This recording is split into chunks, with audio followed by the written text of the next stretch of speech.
Hey Sarah, I finally have a minute to sit down and edit a few pictures. And while I was doing this, I wanted to just record it so you could watch and kind of explain what I do. So I already edited. Let me go in here, maybe. I already edited this session, but I'm going to go back through and just redo a few pictures. Let's see. Yeah, okay, these are the edited ones. So let me go find the one I want. Um,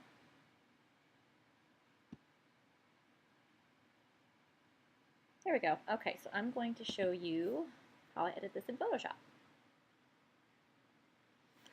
Okay, and so I use Kelvin for my white balance, and because it was super smoky, my normal settings kind of made this look a lot more yellow than it should be. So I'm going to go here, and it's on 64 right now. I'm just going to take this down. Probably around 58. Looks good. Now, the reason it's opened in this box instead of regular Photoshop is because this is a RAW file that I shoot in, and so you have to process the RAW file first before you can open it into Photoshop. So I'm just going to do some quick edits here, basic edits, before I pull it into Photoshop. So I'm going to zoom in and make sure everything is in focus before I even start, because I don't want to waste my time editing a picture that's not sharp. Okay, we're all good, so I'm going to zoom back out. I'm going to add some contrast. I think I'm still going to take this down just a little bit. Add some a little clarity. Clarity just kind of makes it a little sharper. And you can go in here, and I like to do luminance too. Luminance is like, here, I'll zoom in and show you. It's just kind of smooths things out. Okay, maybe one more. Okay. There, can you see how her skin, it's really subtle. Her skin just gets a little smoother. And then I like to take the sharpening a little bit to make sure her eyes are still sharp. Okay, all I'm going to do in RAW, and now I'm going to go open image.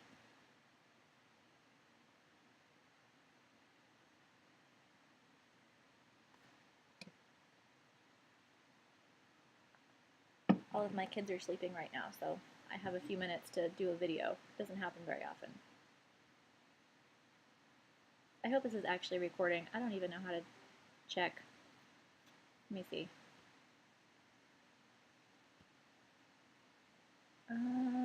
Okay, I am recording. Good. I would hate to do this whole thing and find out that it didn't record. And it's being super slow this morning. Afternoon. It is afternoon already.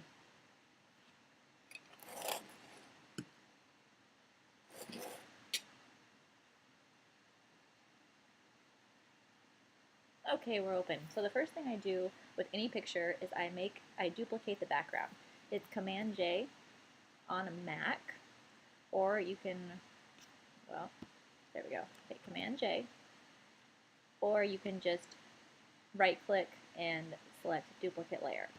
Because that way, if you do something, like if I was accidentally took my brush and just went like that across the screen, I could undo that. See, I can just delete this or take it off. If I did that to the background, it wouldn't be good. So I'm going to go ahead and Command Z, which just erases the step that I just did. Okay, so first thing I'm going to do is I want to get the yellows out of the green. So all of this green has a lot of yellow in it, and I kind of want to make it a little more green. So I'm going to go up here. This is selective color. This is one of my favorite places in Photoshop. Select that. I want to work in the greens. And now, this is fun. This is like where the art comes through. Now you get to play with all the colors that are only in the greens to change the tone of the greens. Only the greens. So I'm going to go and take, see, and you can see what it does. My computer is being super slow. Don't know why it's not showing. Okay, yes it is. I'm just going to have to use the yellows instead because the greens, it's not really showing the greens. But look like right here, as I'm adjusting this, this adds more yellow, This takes away the yellow. Then I'm going to go down here to the yellow yellow and take it out even more. See what that does? It's kind of subtle, but now I'm going to go, I'm going to select, I'm done with the greens, but I need a new selective color layer. So I'm going to click on this again, go back up to selective color, and then go to my yellows. Now this should be a little more dramatic. Yeah, see? This adds a lot of yellow. This takes the yellow away, but it also can take it away from her skin tone too, which you don't really want to do. So in that case, like if I wanted this to be really green, I don't want it that green, but let's say I do, but you can see it totally desaturated her skin, I would go Command I, and that inverts the layer. So that way I can paint on the green just where I want it, and it doesn't take the yellow out of her skin. So then I've got my brush selected. I'm going to go make sure it's 100% opacity. I'm going to make my brush bigger, and then I would just color the green on.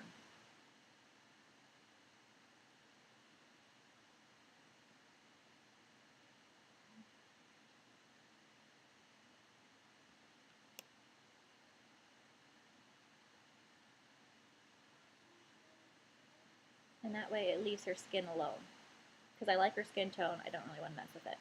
But that's a little too much green, so that I'm just going to come up here. This is the opacity of the layer that you're working in. So this was the green layer that I just did, but I don't want it that green, so I'm just going to take this down to about there. And I want to kind of enhance the yellow and orange colors in the flowers. So I'm going to go back to layer, make sure my layer 1 is selected, go back to selective color, and then we're just going to mess with this a little bit. I don't really like that. That takes the, this adds yellow, this takes the yellow away. And see, there's a lot of yellow in this picture, and I want to keep it like that. But you can't, I mean, you can do whatever you want. It's totally your art, and if you wanted it to look like that, you could make it look like that. The possibilities are endless. I try to keep my pictures kind of true to life, so I'm going to get rid of a little bit more yellow.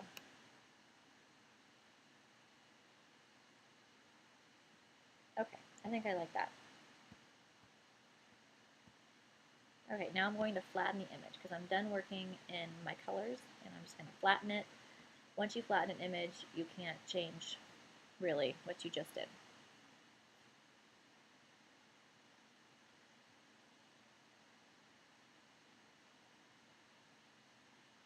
Okay, so now I'm going to duplicate my layer again. I'm going to come in here and I'm going to work on some skin. Her skin is flawless, but I'm just going to lighten the dark circles under her eyes a little bit. And to do that, I'm going to take my dropper tool. There's a million different ways to do it. This is just how I do it.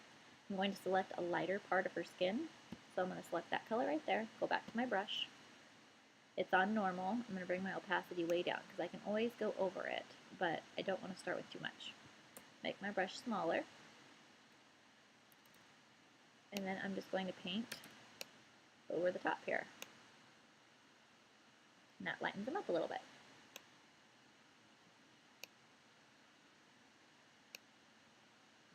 There, and then just to see kind of like a before and after. There we go.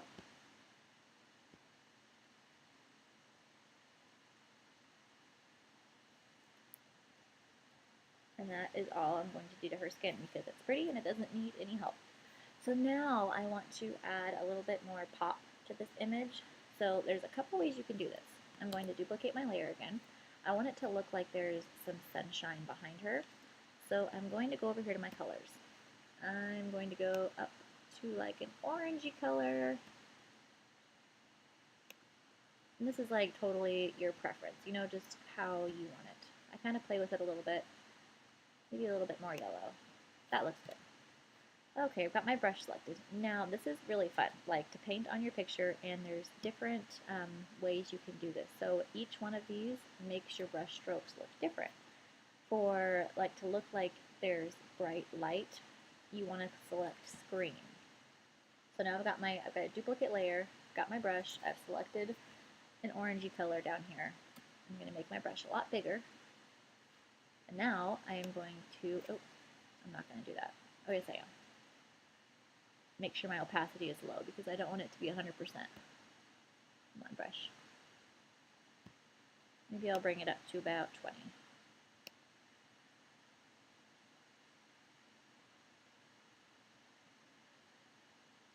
know you're like, why is she coloring on her skin? Because to get the look of sun behind her, I have to color on her skin. But I'm going to get rid of it in a minute. My computer's just being really slow, so I'm going to wait for it to catch up here.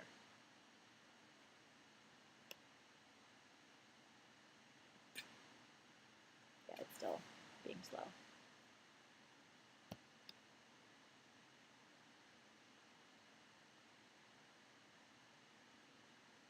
Probably because I'm importing a session while I'm trying to edit at the same time. Yeah, let's try it again. Nope, nope, it's still working.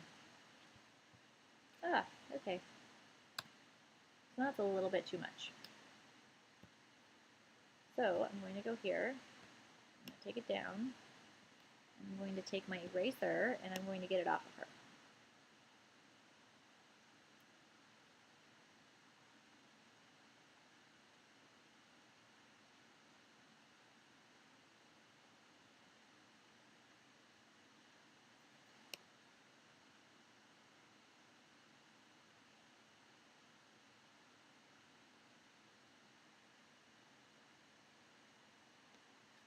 There, and you can see where I've erased from, and then a little before and after. Just kind of gives her a little bit of a glow. And then I'm going to flatten this. And now curves. I'm going to show you what curves does. So this little thing is called curves. This over here affects the darks in the picture, which would be like her shirt, just like this. Her shirt, her hair, the shadows. The middle of this is going to be her skin, the midtones, and then this up here is going to be the highlights, like this part of her hand, that part, the flower petals, and you can just play with it and watch what it does. So like if I was going to take, if I wanted her skin to be a little bit brighter, I would put my point right in the middle and drag this up a little bit. If I wanted it to be darker, I would drag it down. And to get rid of this, like if you put a point there and you decided you didn't want it, just drag it all the way off. This adjusts the darks, like I said, so you can, make this darker, brighten it up if you want to. Actually, I kind of like the darks just a little tiny bit brighter. And then the highlights, like if you find your highlights are really bright, if you're shooting in RAW, you can usually fix the highlights. JPEG, not so much. Brings it way up. I don't mess with the highlights, like ever, because I try to get it right in camera as much as possible, because it takes a lot of finessing to get it to look normal. So there, I just added a little bit of brightness. You can see it's brightened it up a little bit.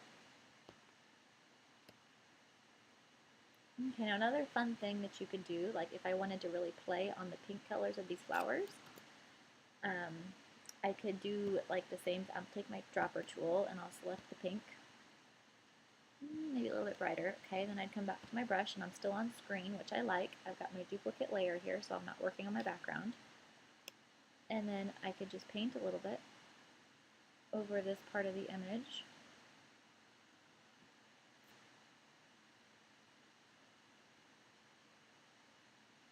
And it just kind of gives it a really soft look about it.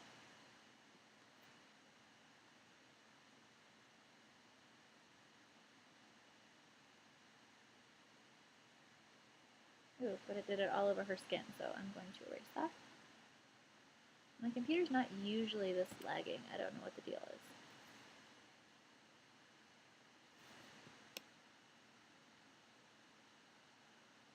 I don't want her to be pink.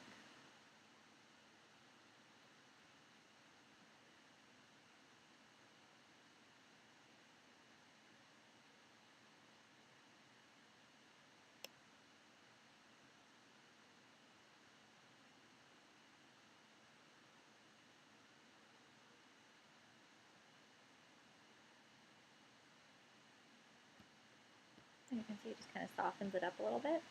It's a little bit too much for me, so I'm going to bring it down. There. And if you wanted to, make it a little more saturated, a little just more pop, You can go up to Vibrance right here, and you can adjust this. You can bring it down, you can bring it all the way up. Oh, my dogs are getting crazy outside. But I don't like to, when you do that, you want to make sure you brush it off their skin because you don't really want to get their skin saturated. I just popped a little bit. Okay, so I think I'm done with this. I will try to do another one in a little bit. I don't know if you know how to use a clone stamp tool, but that's kind of super helpful. I might do another quick video just to show you how to do that. But let me know if you have any questions. I hope you enjoyed this.